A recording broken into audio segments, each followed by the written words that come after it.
Ultimately, what sold us on Hudson for my first child was honestly, it was it's a feeling. I know that sounds so crazy. We really were drawn to the idea of this Reggio curriculum, and we loved the child-centered learning aspect.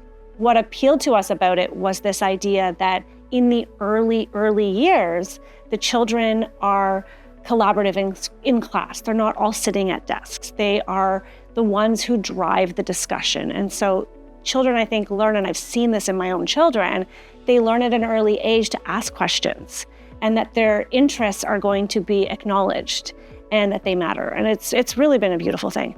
We knew it was going to be good, but we wanted to make sure that this transition was going to be something that he wanted. He was going to be leaving his friends and his school and start somewhere new. And I think because when he came to that visit day and he saw what the kids were doing and how interesting it was and how it was a level that was more what he needed, that was exactly what he wanted. And we were like, okay, let's do this. I like that my kids have very, very full days here. And when they come home, yes, sometimes there is work that they have to finish or they'll have like projects, but it's great because they can still be kids.